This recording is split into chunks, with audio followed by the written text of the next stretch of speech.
Us. We are just weeks away from the holidays. Can you believe it? So if you haven't started planning your holiday party yet, now is a great time to start. And if you're hoping to transform your party into a classy event, our next live guest is here to help you. I'd like to welcome Becca Atchison now. She's joining us live. She's the founder and creative director of Rebecca Rose Events in Winston-Salem.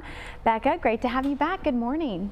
So good to be back. Thank you for having me. Anytime. So let's talk about the trends that you guys are seeing for party holiday decor this year. Absolutely. Well, in entertaining and in event design, it's often the case that those trends really just follow the trends that are whatever's happening in the world of interior design. And so right now, a collected look is really just everything. And when I say collected look, what I'm talking about is kind of the process of combining old with new, high with low, elements that create, something that is really interesting but easily attainable. So I love the process of curating a tabletop using elements that have been maybe collected over the years. For example, don't be afraid to combine family heirloom pieces with elements that are less valuable or maybe more commonplace. I have been known to shamelessly pair my Christmas china collection that has been given to me by my mother-in-law with decorative finds from the holiday section at Target, and it's great. And so you just don't overthink it. Pay attention to what your guests will need to enjoy themselves and then play with colors and textures. What about if someone out there has never hosted a party or had a holiday event that they want to make elegant, that they want to, have decor that is classy and centerpieces and whatnot? What would be your advice on where to even begin? Yeah, well, if you're hosting a party, I will say that the holidays are really the perfect time to support local small businesses. It's a great time to purchase maybe a fresh floral centerpiece from a local florist.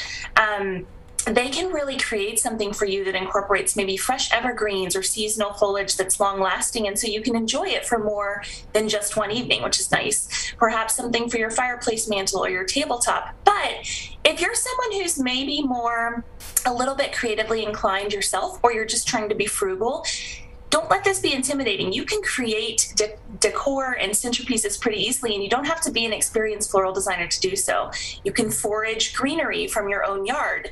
I'm a destination event and floral designer, and as such, I have access to so many flowers from around the world, but I really just love to pop into Trader Joe's in my own neighborhood when I need a little something beautiful for my table and I'm having guests over for dinner or hosting a party. The other thing is it's even simpler than that. You can actually create a centerpiece without any fresh flowers or foliage at all. I've done this in the past using wreath picks from craft stores, and that can be such an easy and fun little punch of color or sparkle for a tabletop, so it's a great hack. Oh, I love that, Becca. And we are showing some pretty images too for some ideas to help get some inspiration. When we're talking about making an event personal, would you recommend to always do a little name tag or, with a little ornament, and just to, you talked about family heirlooms, but would you also recommend making it personal for our guests and family and loved ones? Absolutely.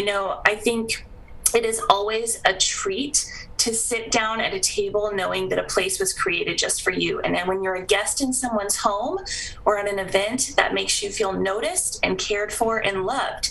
And so it can be really simple. You might create just a simple menu card if it's a dinner table that includes each guest's name to indicate where they should sit. Or I suggest lining up a local calligrapher. The images that you're showing, that the ornaments you're seeing, I reached out to Carol Murray of Calligraphy by Carol and just asked her to handwrite guest names on simple white glass ornaments, and then that enables me a way to give them a special place at the table. It also serves as a decorative element, and it functions as a keepsake gift they can take with them when they leave. So absolutely, the more you can do to make your guests feel like you really put in the effort to care for them, the better. Absolutely. Great tips and ideas. Becca, you're a joy. Thank you for joining us again. And folks at home, if you would like to learn more about how to work with Rebecca and her team, just visit RebeccaRoseEvents.com. Give them a follow on social media. A lot of